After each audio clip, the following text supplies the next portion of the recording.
because I'm trying to pull together. I'm trying to do two things in this talk. I'm trying to really introduce Occupy and explain the emergence of Occupy, and also try to identify pre-existing resources for articulating what's actually happening in Occupy. And so it's an experiment. We'll see how it works. You let me know. But I really do want feedback if you'll give it.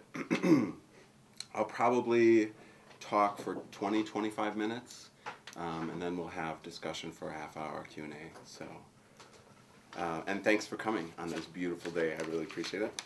So the talk title is Arendt, Occupy, and the Challenge to Political Liberalism. I had a subtitle on there, a reply to Charles W. Mills.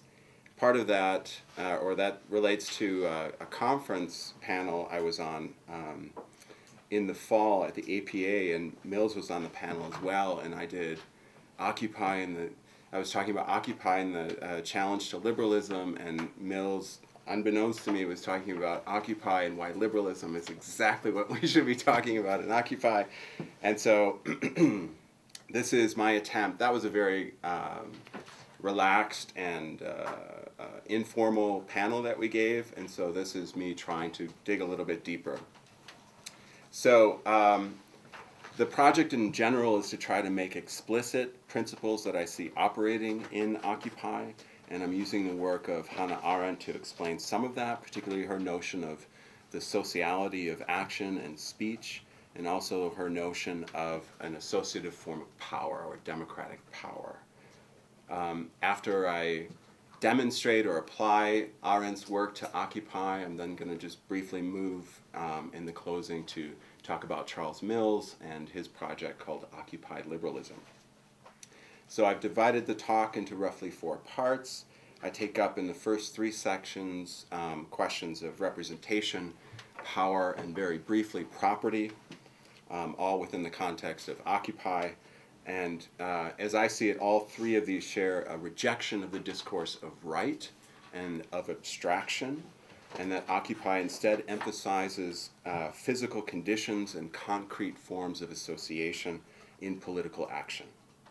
I claim that we are witnessing in Occupy the production of non-juridical democratic subjects, or subjects whose practices and forms of social recognition operate on a register different than that of rights. Because of this, I'm going to then challenge Charles Mills' attempt to understand Occupy in the framework of political liberalism. So the first section of the talk, against representation and right, why Occupy is not analogous to the Tea Party. My first point concerns political representation, and indeed representation in general. So, for example, as a member of the Occupy Education Committee and as a member of the Occupy Foreclosure Resistance Coalition, I am not here speaking on behalf of Occupy. I do not represent Occupy. If I tried to represent Occupy, I would be run out of Occupy. So there's a prohibition on representation, not just in electoral politics, and in a sense channeling the energy of Occupy toward electoral politics, but also within Occupy, like people speaking for Occupy. That's something that we don't do. And what I want to do is explain why. Why is that the case? Not just why is it here or why is it New York, but why is it everywhere? Why does everyone abide by that principle of non-representation? This is something that I think needs explaining. So, contrary to the Tea Party, which has focused on the electoral politics, Occupy hasn't, and this has really frustrated observers and critics who want clear leadership and with it clear messaging. They want a list of demands. They want one voice to say what Occupy wants. This has, and the lack of that has led to a critique of the horizontalism of Occupy and a condemnation of Occupy as being disorganized. And I want to argue that that's a big mistake to think of it like that. It's because we're interpreting Occupy through the wrong categories. And I think what will help us, in a sense, adjust our framework for interpreting Occupy in a more productive and I would say accurate way is if we understand the political and economic context in which Occupy emerged. And that has to do with the double crisis of both a capitalist crisis and then a crisis on the part of the state, a legitimation crisis in its failure to respond adequately to the economic crisis. So, in general, Occupy's move away from representational politics is a concrete response to the failure of the state to address the financial crisis in a satisfactory or unbiased way. And by unbiased, I mean in a way that doesn't reflect clear class interests. When people observed state actions in reaction to the financial crisis, it was very clear that all the resources and concern at the level of the state were going toward the financial sector, saving the financial sector. Later it became talk of saving homeowners and saving jobs and creating jobs, but very little funding went into that, very little public discourse was directed toward that.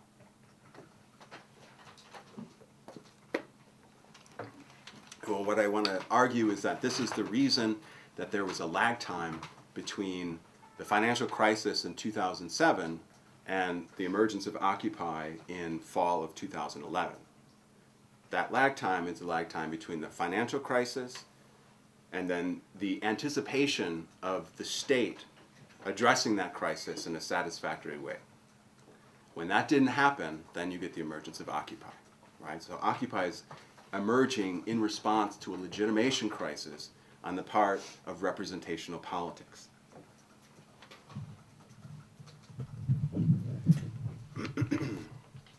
Okay, and it's not just the executive branch. It's not just the Obama administration dedicating resources to some institutions and not addressing other demographics needs or constituents' needs. It's also a crisis in the judiciary. We see that we have to remember that the last decade was bookended by Bush v. Gore, where the Supreme Court intervened in an electoral process and determined an election and then declared itself a non-precedent, which is unprecedented.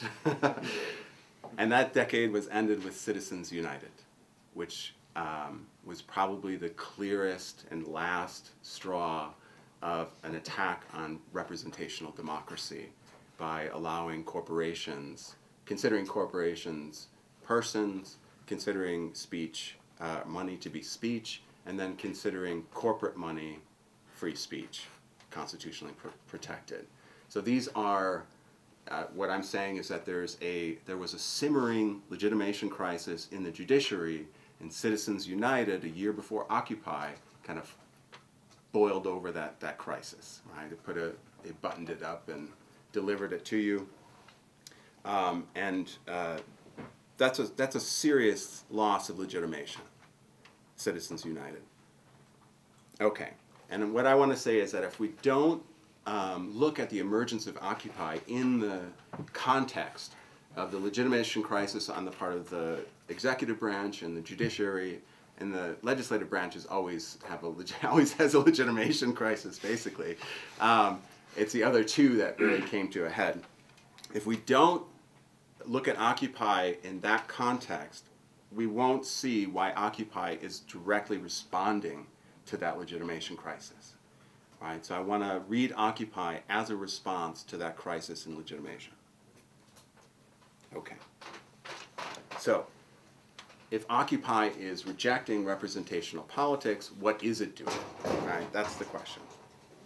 So, I mentioned that the practices of Occupy reflect a more general rejection of representation and alienation, forms of abstraction.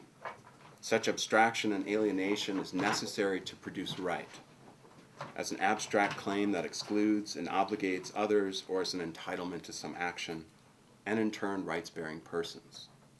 That is to say, we cannot have right without first abstracting or desocializing individuals, uprooting them from their concrete lived practices and relations to make them capable of a kind of legal personality that could bear such abstractions. The logical tendency of this process of abstraction in legal personality is the granting of constitutional rights and responsibilities to corporate personhood. and as I mentioned, declaring that money is speech, and then that corporate money is protected speech. So the idea here is that when we're dealing with legal personality and rights-bearing personality, or let me rephrase that, the conceptual underpinnings of that concept of the person has no internal limitations to it, that it allows you to, in a sense, apply those abstractions to non-natural beings. And so you get this abhorrent and seemingly, on its face, anti-democratic practice of granting constitutional rights and responsibilities to a non-human entity, which is then supposed to compete with humans for political representation. This is a problem, I would say. This represents a crisis, I would say. So, again, in general, Occupy avoids invoking right. And I want to quote here Mary Ann Glendon, and I think, yes, I think that's on the handout.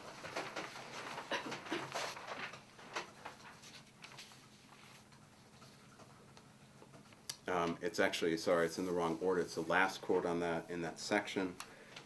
She writes, "Our rights talk in its absoluteness promotes unrealistic expectations, heightens social conflict, and inhibits dialogue that might lead toward consensus, accommodation, or at least the discovery of common ground. In its insularity, it shuts out potentially important aids to the process of self-corrective learning. All these traits promote mere assertion over reason-giving."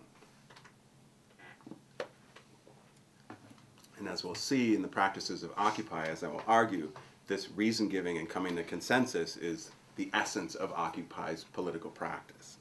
So rights are somehow inhibiting, mitigating, creating barriers to those kinds of practices. So implicitly and sometimes explicitly, there is a move away from rights talk in Occupy. So a move away from representation and a move away from rights talk.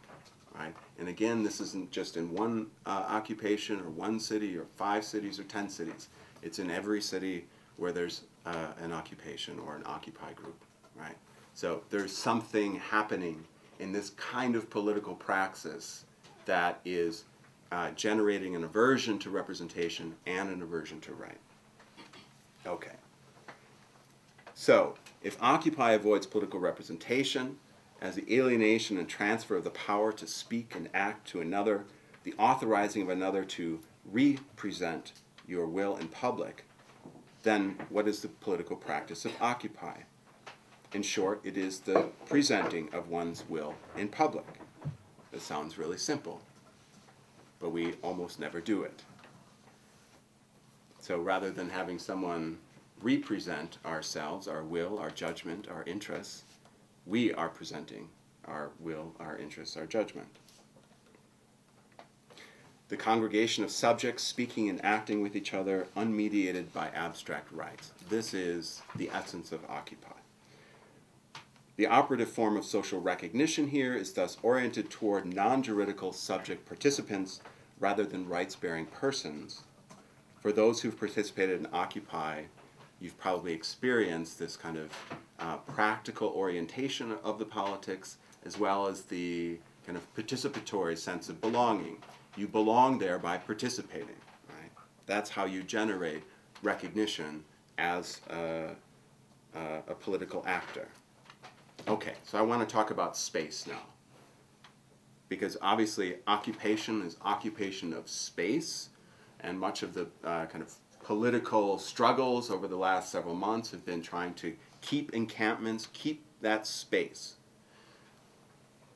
Most occupations have not been successful. They've been evicted, right? A lot of Occupy Denver over the winter happened in the Denver Public Library. All the different levels are having all the different committee meetings of Occupy Denver because they've evicted us from Civic Center Park. And actually, if you've seen Civic Center Park now, I should have brought a photo, but the entire park is fenced off. No one is allowed in. They've completely shut down that park, that public space. and the row of homeless people that are sleeping on the sidewalk in front of the park were cleared out this morning. Right? They came and were, and I should mention, just to add insult to injury, right now there is a proposal to criminalize homelessness in Denver, and it's probably going to pass. So you will be a criminal for being homeless, right? So why is that happening? Why would the state take that kind of action, right? Why would, in the middle of, or right in front, if you know downtown Denver, right in front of the Capitol is the public park, the public gathering place that's fenced off. Zuccotti Park in New York, the origin of the Occupy Wall Street movement, is totally fenced off. No one can enter Zuccotti Park right now, right? That public space has been eliminated. Or in that case, it was a semi-public space because it was privately owned, but the city had a relationship, a use kind of relationship with the owner. Okay, so I want to now turn to Hannah Arendt and her idea of the space of appearance to talk about why space is so important. Her idea of space, or the space of appearance, captures both the intersubjective nature of speech and action, as well as the nature of power these generate. The polis, writes Arendt, quote, is the organization of the people as it arises out of acting and speaking together, and its true space lies between people living together for this purpose, no matter where they happen to be, end quote. The physical and spatial components of the polis are essential. The polis is not abstract.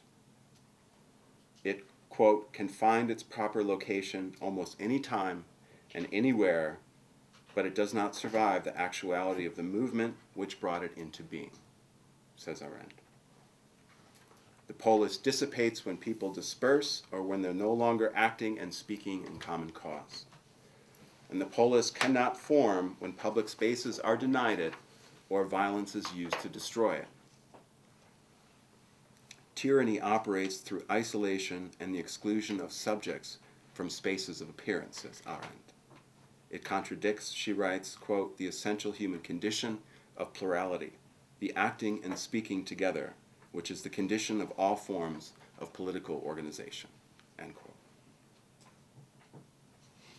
So Arendt's idea here is that the polis emerges when people congregate and speak and act together toward some common cause, right? And it disperses when those people disperse. So there is no building, there is no law, there is no container to somehow hold the power or practices of the polis. It is fully in the moment of participation. It is only actualized then, and when people disperse, so does the polis. Okay, so now I want to talk about power.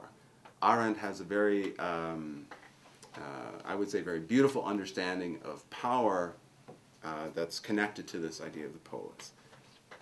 The kind of power produced by the polis, which I'm saying here obviously is what Occupy is, cannot be stored up or saved or alienated in order to transfer. It is an associative form of power, not the strength of an individual or the force of violent means. Its potential exists only when individuals congregate to speak and collectively act in public. Power is actualized, says Arendt, where words are not used to veil intentions, but to disclose realities, and deeds are not used to violate and destroy, but to establish relations and create new realities. End quote. The actualization of the polis's power is found in its speaking and acting together. They exhaust their full meaning in the performance itself. The performance is the work. Thus, when this power ceases to be actualized, the space of appearance brought forth through action and speech in public will, says Arendt, fade away as rapidly as the living deed and the living word. Now, this sounds nice. I think it sounds nice. But when you hear criticisms of Occupy, the criticisms are, what are you doing? Why don't you do something? Can you imagine someone saying that in Athens? Why are you congregating and talking about democracy and cultivating virtue? But that's what Arendt is saying. That's what the polis does. The polis actualizes itself in the moment, in speaking and acting together. And that's where the power resides. The power of democracy resides there and only there. And what Arendt wants to say is that is an end in itself.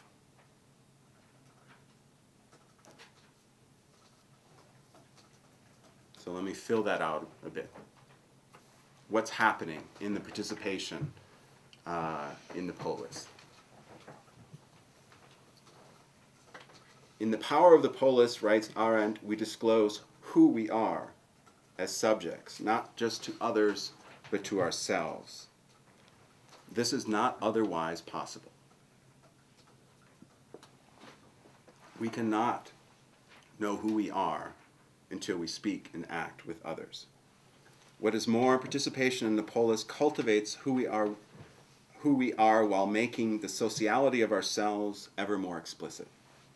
In Hegelian language, our interactions revealed our shared ethical substance, which ground our individual actions, and our projects reveal their dependency upon others for their actualization.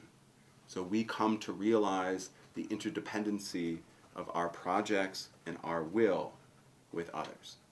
But we only do that in action in the polis. Most Americans have no experience in democratic politics and its demands, such as reason-giving. And these are often jarring, these demands, and sometimes off-putting. People get very upset when they come into the polis and they don't realize they just came into the polis. And they make a claim and they're asked to justify that claim or give reasons for that claim. And if you're not prepared, if you haven't cultivated a certain sensibility or disposition toward reason-giving or listening to another or how to collaborate or cooperate with others, these are skills. We can think of them as virtues of democracy, which most of us have not cultivated because most of us have not participated in a polis. And you see this happening in Occupy. New people coming in and having this, both this kind of euphoric feeling, often it's very affective.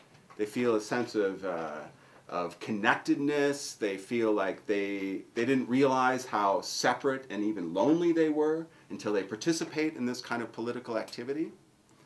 And then they confront others with different opinions, and they're misunderstood, and they get frustrated, and their struggles, and everyone's like, oh, do we have to go to another GA or General Assembly, where the decision-making body of Occupy? Because it's so difficult. It's so difficult. That's what democratic practice is. It's really difficult. But we haven't learned, I didn't learn how to participate in democracy growing up. Nothing taught me that in school. I never read how to be a democratic agent. It was only actually in practice that I was able to identify and cultivate those things, those principles and those virtues. Right? And what Arendt wants to say is that that's an end in itself. The cultivation of the democratic subject is an end in itself. And that cultivation can only happen in the polis. Okay. So I just want to talk briefly about the connection of Occupy and what I have been talking about with representation and right and the critique of capitalism or critique of private property right, because that has been a part of Occupy since the beginning, particularly not in Denver, elsewhere. There's certainly components of it here, but there is a very libertarian streak in the political culture of Colorado and Denver until you get a, when the polis appears and there's discussion about finance, economics, futures, possibilities, there's much more debate here than in, say, in Manhattan Okay, but what I want to do, is I'm trying to draw all these things together. There's a connection between, there's a resistance to abstraction, there's a resistance to alienation, there's a resistance to right. So the resistance to representation has a similar source as the resistance to capitalism and private property, right? There's a common source there.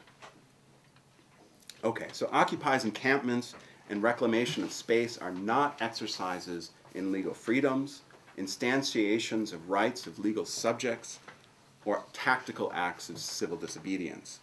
That is, disregard for the laws that prohibit the activities of Occupy, such as congregating in parks or de-evicting those foreclosed upon, was not a means to some end. They are the end. The tendency to disregard the law in this case or in these cases shares its ground with the rejection of political representation. In practice, this has been a rejection of laws or rights that inhibit the appearance of the polis. Now just remember that the emergence of Occupy, it started as a transgression of law, right?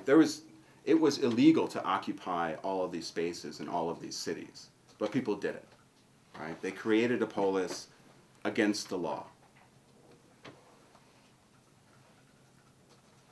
In its explicit critique of banks and foreclosures or finance capitalism, Occupy activists are reviving in practice a long tradition of anti-capitalist politics.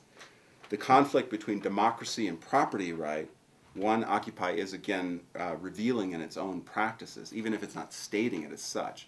It's often violating rights in almost every direct action that it does, either private property right or violating laws in where it congregates and how it congregates. This, I think, is informed by that rejection of abstraction, and I think my prediction is that that will grow into a more comprehensive and articulated critique of capitalism. I think we're going to see more debates about the nature and the justifications of capitalism and alternatives to capitalism. Right now it's happening, the critique is happening in the practice quite a bit in Occupy, and I think it's going to become more explicit and theorized.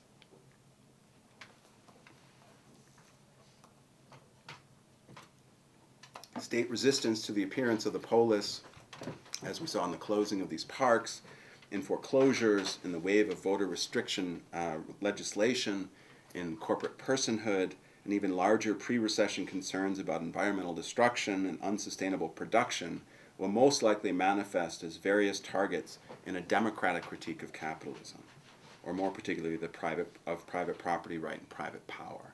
There are many ways that we can critique capitalism or have a critique of capitalism. And what I'm saying is that the idea that there should be democratic control over these things, over the spaces, over the resources, I think is emerging from the practices of Occupy. It's not coming from pre-existing theories, and people are saying, well, we're doing this and we're a bunch of radical, alternative kind of anti-establishment activists, and that should make us anti-capitalist as well. It's emerging from the practices, and now it's, I think, it's becoming theorized more and more. Okay, so on to Charles Mills. So in a paper that hasn't yet been published, and this is on the handout, the paper is called Occupy Liberalism. Charles Mills makes the following claims. 1, the Occupy Wall Street movement provides an opportunity unprecedented in decades to build a broad democratic movement to challenge plutocracy, patriarchy, and white supremacy in the United States. Agreed. Number 2, such a movement is more likely to be successful if it appeals to principles and values most Americans already endorse. Perhaps. Number 3, therefore progressives in philosophy and elsewhere should try to retrieve liberalism for a radical democratic agenda rather than rejecting it, thereby positioning themselves in the ideological mainstream of the country and seeking its transformation. End quote. Disagree. Why? So to bolster his call for Occupy to embrace liberalism, Mills presents and counters 10 critiques of the political philosophy of liberalism. I'm not going to read through all of these. I'll just pick out a few. There are 10 listed here. The first one, for example, liberalism has an asocial, atomic, atomistic individual ontology. Number 4, liberal individualism is naive about the subject. And here he's talking about the critique of the subject in like Foucauldian, Derridian thought, Althusserian thought. Number 7, liberalism is naive in assuming the neutrality of the state and the juridical system. Number 9, the discourse of liberal rights cannot accommodate radical redistribution and structural change. And I did want to go back to number 6 because I actually want to address this a little bit. Liberalism's Enlightenment origins committed to seeing moral suasion and rational discourse as the societal prime movers, as opposed to political praxis. Right? So, of course, the Enlightenment and philosophical discourse has a natural disposition to see rational discourse as the prime mover in political change, and this is part of, Mills is saying that this is the critique, this is a core part of liberal political philosophy, therefore political praxis as we witness and occupy is somehow incongruent with political liberalism. Okay, so Mill's general response is to view all of these critiques as making contingent external factors, or mistaking contingent external factors for internal conceptual limitations. So somehow liberalism was historically connected with white supremacy, but we can overcome white supremacy, in a sense, purge liberalism, save or retrieve liberal philosophy from that white supremacist tradition, or from a patriarchal tradition, or from an imperialist tradition, right? So his idea is that most of these criticisms, these 10 criticisms, have to do with contingent factors, things that we can deal with in a reformed form of political liberalism. But it's noteworthy that Mills studiously avoids the 2 most prominent characteristics of liberalism, representation and rights talk. Neither of those are in his list of 10. And these are precisely the 2 characteristics studiously avoided by Occupy. In its response to critique 1, that liberalism has an atomistic social ontology, he mentions the possibility of a Hegelian non-contractarian liberalism, which would seemingly not rely on a radically or antecedently individuated subject, as Michael Sandel would call it, but he doesn't discuss rights. Yet rights talk is there, and rights talk in the idea of an atomistic individual, that's what we're talking about rights-bearing individuals, and that's exactly where the rub is with Occupy, political practice. And here I'll just quote Ellen Meiskens-Wood. She writes, quote, "It is a fundamental liberal ideal, even in its most democratic forms, that power must be alienated, not simply as a necessary evil, but as a positive good. For example, in order to permit fundamentally individualistic human beings to occupy themselves with private concerns." This is why, for liberalism, representation is a solution, not a problem. In contrast to liberalism, democracy has to do precisely with the disalienation of power. So, end quote. So, there's a tension between liberal representation and democracy. Most of us are aware of this. In his response to critique number 6, for example, concerning the primacy of speech over action in liberalism, Mills says that, quote, "Radical liberalism takes for granted that political struggle, as well as ideological struggle, will be necessary to realize liberal values," end quote. So liberalism it's taken for granted that you need political praxis, social movements, social struggles happening to institutionalize, codify, get recognition for liberal values and principles. But that's saying something. When you say it's taken for granted, I don't have to talk about it in a definition of liberalism because I take it for granted. It means that that political praxis is happening outside of the conception of political liberalism. It's dependent upon it, but it's not theorized within it. And the same is true of the spatial and associative conditions of political power.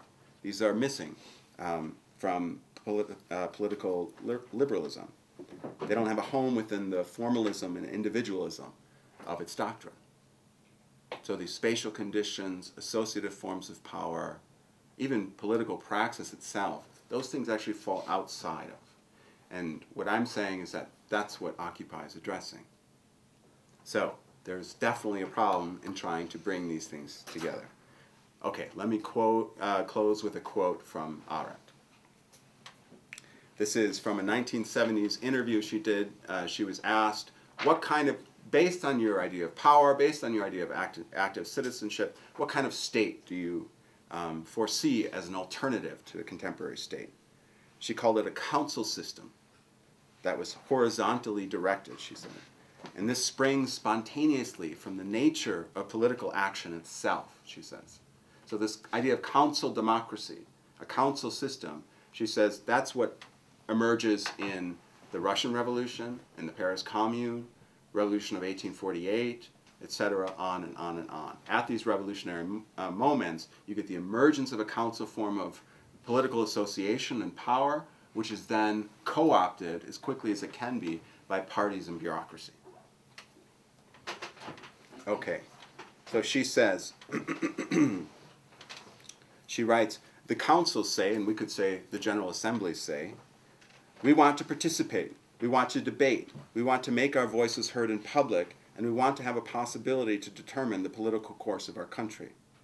Since the country is too big for all of us to come together and determine our fate, we need a number of political spaces within it.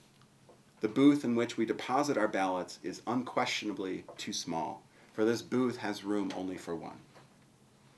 And in conclusion she writes, but if you ask me, now, what prospect it has of being realized, then I must say to you, very slight, if at all. And yet, perhaps, after all, in the wake of the next revolution.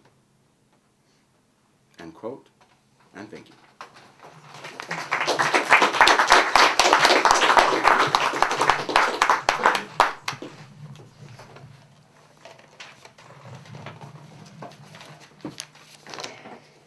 I have a